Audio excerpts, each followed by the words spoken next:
Good day to you, Jason here, Birchfield Family Farm, Oxford, Ohio, running grass-fed Red Devon cattle, St Croix sheep, chickens, and Idaho pasture pigs in a rotational grazing system. Good word today comes from Psalm 75.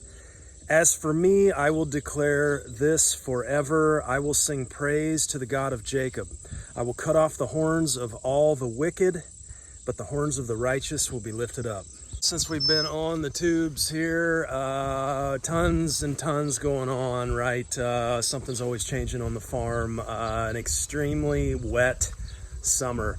I think we're at close to 40 inches of rainfall cumulative so far for 2026. We're usually at about 28 inches as of this time of the year. So 30, almost 35% above normal for precip. Created some definite challenges.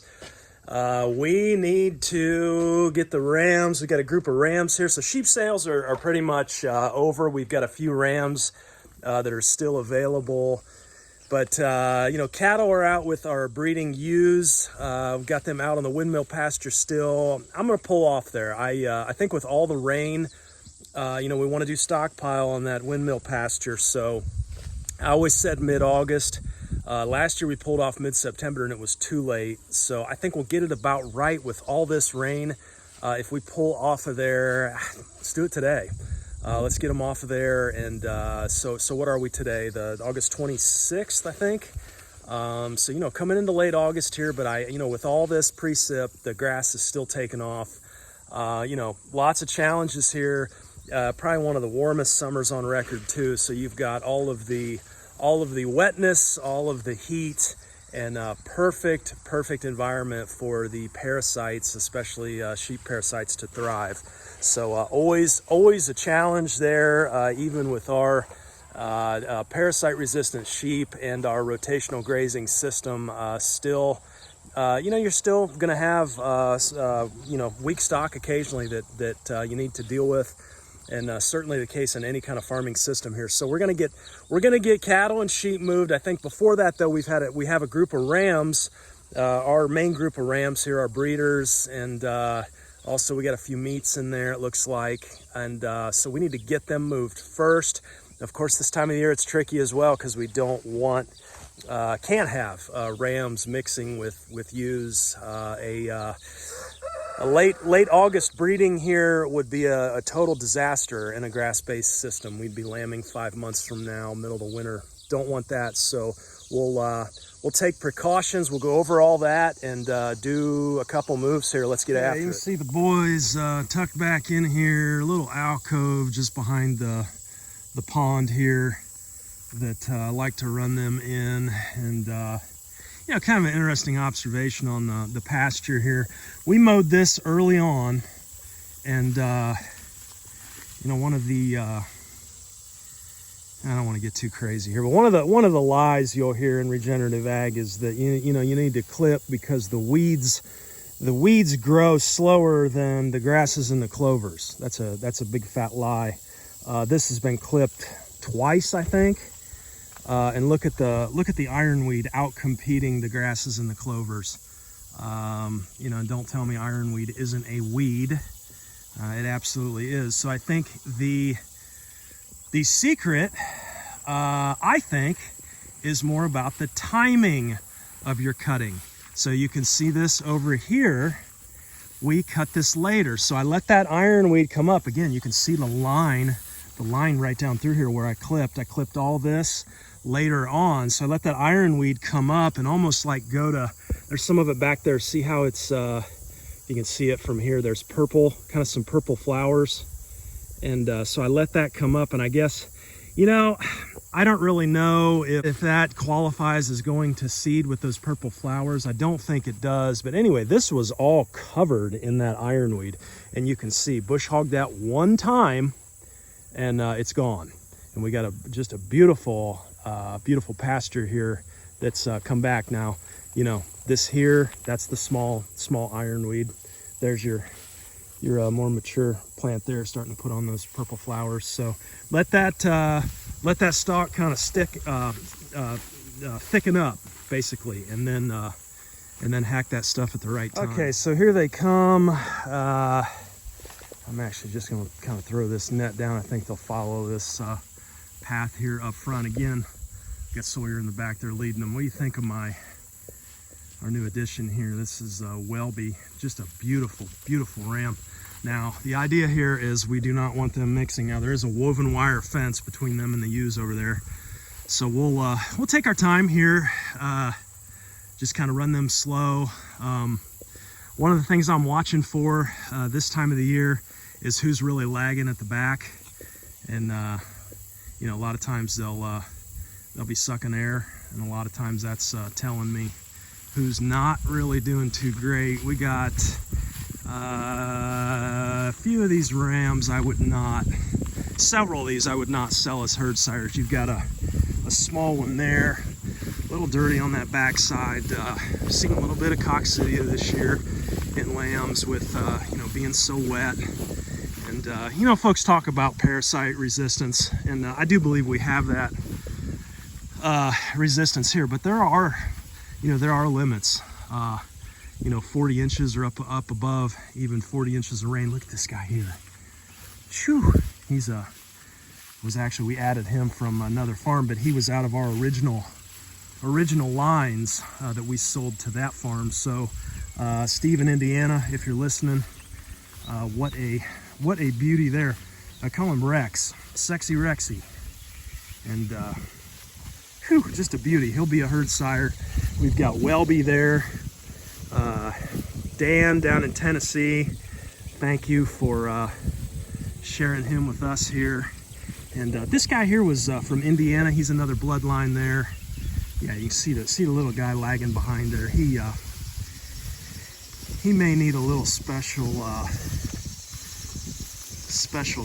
treatment there. We've got an herbal supplement sometimes that you know, people think not doing chemical wormers, you just got to let them die.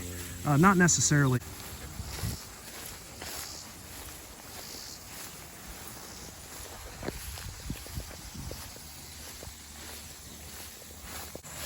All right, I'm gonna try and head them off into the net here.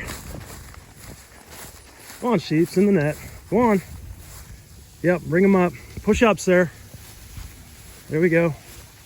Push up. Push up. There we go.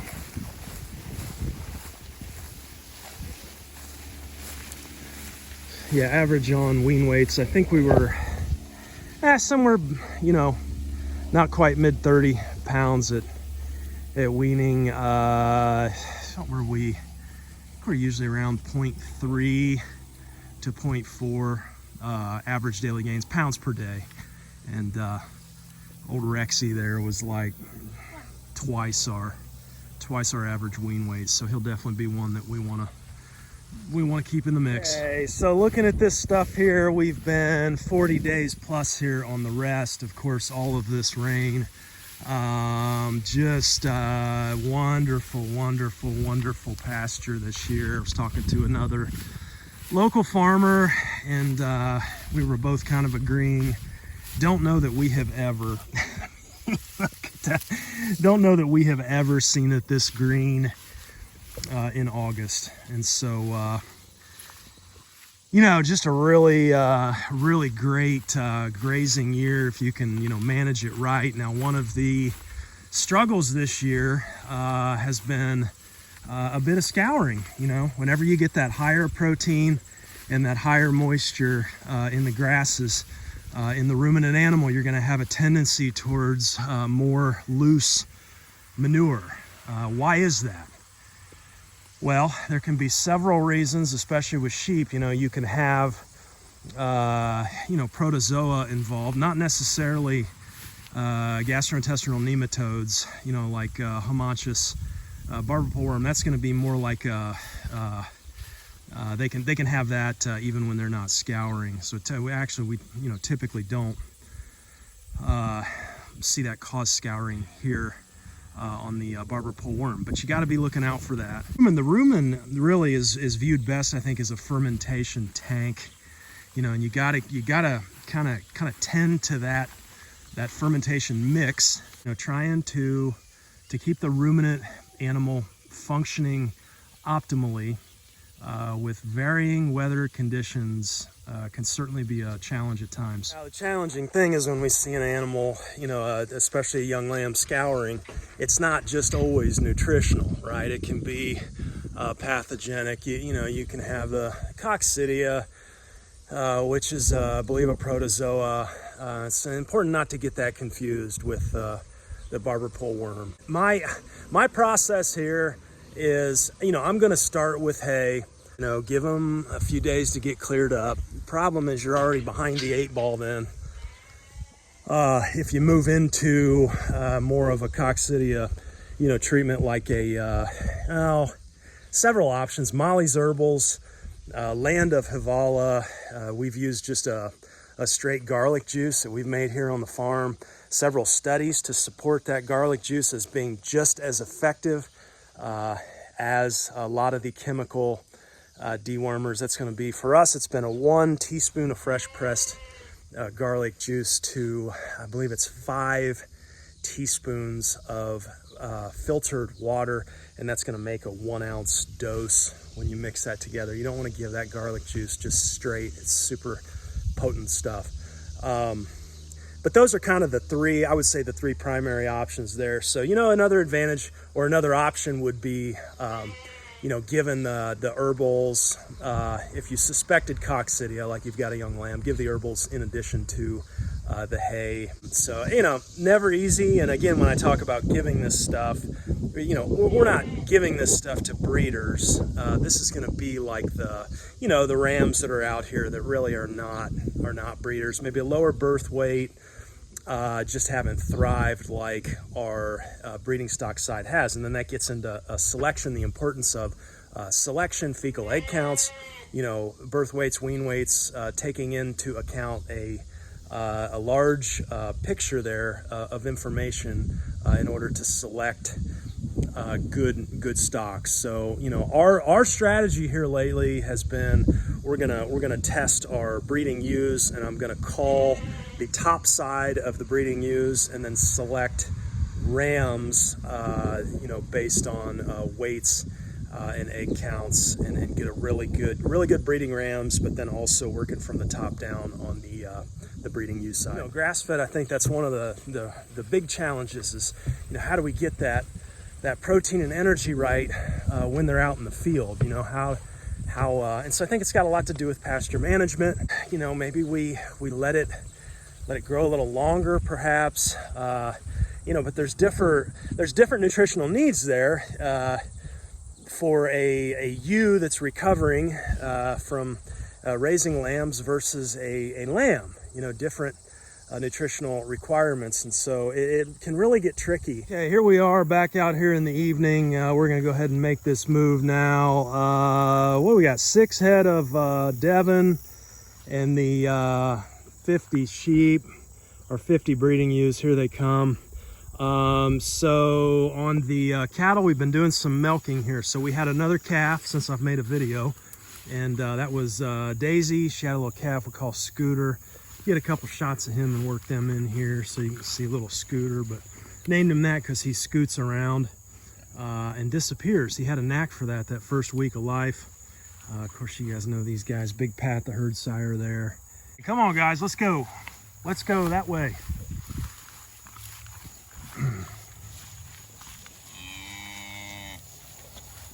Yeah, that way, yeah. Go on, that way. Go on, yeah, go on. I do not have my spray bottle today. Got quite a bit of fly pressure here. We could use our fly spray as well. Do that homemade. Sarah's trying to just string this down so we don't have a gap here. Everybody will hang out and kind of do some grazing in the meantime. All right, so Sarah's gonna guard the space here, and basically what we're looking at, sheep are gonna go first now. The rams are right over there, a couple nets in between them, but even so, I don't really get too excited about the two mixing right now, certainly not. Come on, Pat. Oh, I'll tell you what, if he doesn't want to move his rump, he's not going to. Come on, let's go, cows, come on. Yeah, come on, Pat. Come on, boy. Let's go. They love this grass. It's good too. Look at it. About perfect length. Let's go, Pat. Come on. Come on, bud. Yeah, yeah, yeah. Come on, Pat. Gosh. Seriously, dude, let's go. Let's go. Yeah, yeah, come on. Hey, your ladies are moving. Let's go. There we go. Yeah, we need some fly spray on him. The bulls are always worse.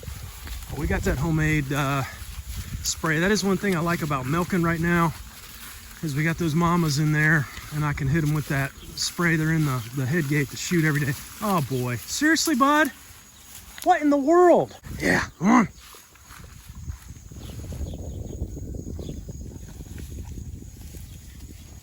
Oh, ain't that nice? You need that spray bottle. You want to go grab that spray? Where is it? I don't know. It's in there somewhere. Okay, there we go. We finally got smart. It's a tough concept for animals to understand, that you need to go down and around. You know, when they're looking through the fence and they can see everybody else. That's a tough one. At least it is for the sheep. Yeah, I need to hit him with that fly spray. He's got quite a few of them on him. But yeah, milk is going well. Definite difference we see there between the American milking Devon and the beef Devon. Substantial difference in yield, to the tune of like 3 times as much milk from the American milking Devon phenotype. And this some shorter grass. We need to be sure to keep the magnesium out here. We don't want to be dealing with any grass tetany. But yeah, triple the yield on the American milking Devon. Just more milk there. So like, and we don't have any technically registered American milking Devons, okay? But they've got a phenotype, and it's those horns, a little bit, you know, just a really good thick coat. And she has not really slicked off like I'd like to see. You know, Emma, her dam doesn't really either though. But this is going to be more of a beef Devon here. This was out of Daisy, and you know, you can see just not the, more on the beef side, not the phenotype as the milking Devon. There's Bobby. She's also out of that Emma's line there, that milking Devon line. Again, I shouldn't call him a milking Devon because she's not technically registered as an American milking Devon. Just has the look of the Devon. Just such a challenge to keep, you know, every one of these animals is a little fermentation tank. And, you know, you've got, especially when you're lambing or calving and you've got the reproduction demands then on the animal, you know, like right now, we had, you know, a pretty good scouring event there. Just about everybody was scouring when we weaned. And it's just really hard on the moms. We try and do everything we can to mitigate that stress and even, you know, put out some hay and keep them from scouring. But you know, that stress causes inflammation, and you inevitably end up with some scouring, which you know, it's never good. It's just always an art to balance out the rumen microbes, right? You've got protein, energy, fiber, you got a rumen pH that you're concerned with. Young, green, lush grass, we probably are going to trend more towards loose manure, you know, especially on the sheep. And so keeping that free choice mineral full, you know, letting them get into that, especially that sodium, that's going to help with that. That essentially, you know, baking soda is going to trend them more towards staying solid. You know, it's all about that balancing act though. And I just have a tremendous amount of respect for anybody doing this and doing it successfully. And I'll tell you, being out here, there is always something to learn. And it is the art of balancing the ruminant, and not, you know, we don't have the TMR out here to do that. So you're having to watch, you know, you're having to keep watch. Not always easy, and learning from mistakes is really how it happens. And let me tell you, we have made a ton here. It's a beautiful night on the farm this evening. So on these shorter, lusher grasses in the spring And in the fall as well, I got Sam up there bringing our mineral feeder around. It is imperative that you keep magnesium, and I recommend calcium as well. We've got a 20 compartment mineral feeder, but you get into that grass tetany this time of the year. Now you can get into some bloat as well with sheep, but that grass tetany, that's going to be a hypomagnesemia. It's going to be a magnesium deficiency. And so you have to have some magnesium out. One of the worst pieces of advice that we got from the regenerative community was in regards to mineral. And it was, hey, yeah, just put Redmond salt out, garlic salt if you're having trouble with the flies, and then mix it with, equal parts kelp. And that kelp and the Redmond salt will have everything you need. And the pasture will make up for whatever you don't need. That was the worst piece of advice. If you run the analysis on that mix, there is just about zero magnesium in Redmond salt and kelp. Do not make our same mistakes. Put some magnesium out. Be careful with cattle and sheep together. Sheep cannot handle the high mag cattle mixes that you put out. There'll be a little bit of energy in there a lot of times on those high mag cattle mixes, and that energy will draw the sheep in, and there's too much copper, it will kill your sheep. Be aware of these things. Mistakes that myself and others have made along the way, sharing them so you don't have to endure that. I mentioned a little bit about milking. I know there'll be some questions on that. We are milking 2 of our cows. Both have calves right now, Emma and Daisy. Daisy's more on the beef Devon side. Emma's more on that American milking Devon phenotype side. And yeah, I think I mentioned earlier, Emma produces about 3 times the milk as Daisy. Now, I wanted to say we are not just milking them straight with no calf. Man, is that beautiful or what? Hey Pat, you want to pose for a picture, buddy? We're doing something called calf sharing, which is actually where we leave the calf on during the day, separate about 8 p.m., and then we're going to be out there milking no later than 8 a.m. just to give them 12 hours of separation. That's going to give us a really good, full bag for us. And I do not take it all. I leave a little bit for the calf. If you take it all and take it all the way down, and then that calf, you let them back out then, after we're done milking in the morning, and that calf is going to run right to mama. And when that calf doesn't get milk, she's going to potentially put those teeth on mama, and that can really cause some problems with biting, trying to get more milk. And so if you leave a little bit there, now, we're not getting big amounts of milk, under a half gallon from our beef cow, quarter to a half gallon on that beef cow, and Emma's closer to three-quarter to a gallon out of Emma on the American milking Devon side. So I know that doesn't sound like a lot, but remember, these cows are still raising the calves for us. So we're making beef at the same time, and all of that is being done on this stuff here. Nothing but grass, which is really satisfying. And let me tell you something, the kids just love it because the milk is absolutely delicious. I don't know what it is about just having the grass converted into milk, why that makes it so good, but it is phenomenal. So doing all the things, making butter, got a mozzarella recipe we really like, and staying in milk during this season. So that's been a huge blessing for the family as well.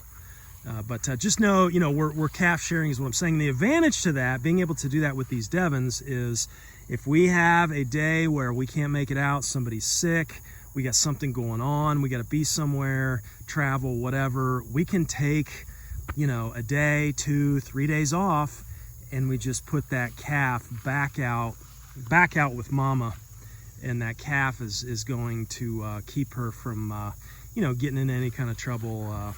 Whereas if you had that calf pulled off, you better make sure you know, you're out there once, you know, maybe even twice a day to, you know, be servicing that cow. And have a tremendous amount of respect for you dairy folks.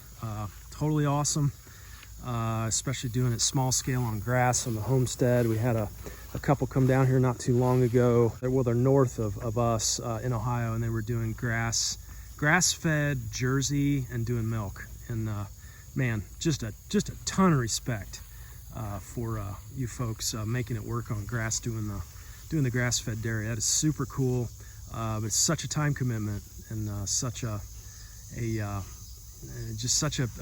regular thing to have to do and to be consistent, and you know, a lot of other stuff that you could be doing, but making those sacrifices to make it work. So really appreciate you dairy folks out there.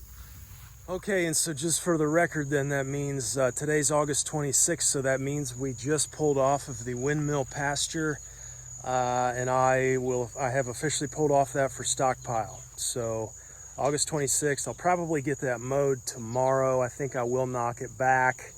Got a couple different sections at varying lengths.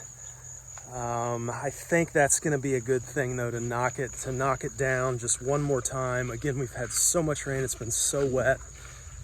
I don't think it's going to be an issue. I do anticipate a dry spell here in September though. And so, you know, obviously our plan here would be leaving them off. So we'll be taking, you know, hang on to the channel here, because we'll be taking cattle and sheep used through the paddocks. So we're going to get our stock density way up doing that. And then we'll be going, you know, paddocks and then bouncing back over here to the pond pasture. And then we got rams in the mix this year too, about 20 of them over there that we got to keep moving here. So it's going to be a challenge, but I love a challenge. And so, you know, the plan would be pulling off Stockpile now, let it come back all of September, all of October. And then I think last year we were on it by November 6th, I think is when we got on it last year. I would, you know, if I can push it a little bit longer, I will, but we're usually done grazing by the paddocks, usually by about, you know, end of October, beginning of November there, as we're kind of wrapping things up. You know, we get into the freezing weather, we got to really shutting down the water system over here is kind of what limits us, because I could continue to feed hay and rotate them through the paddocks, but the grazing water system, when it starts to freeze, we got to get that shut down. So anyhow, as always, lots going on the farm. Thanks for hanging with me today, and I hope you're well. Be at peace, be blessed. We'll talk to you next time. Take care.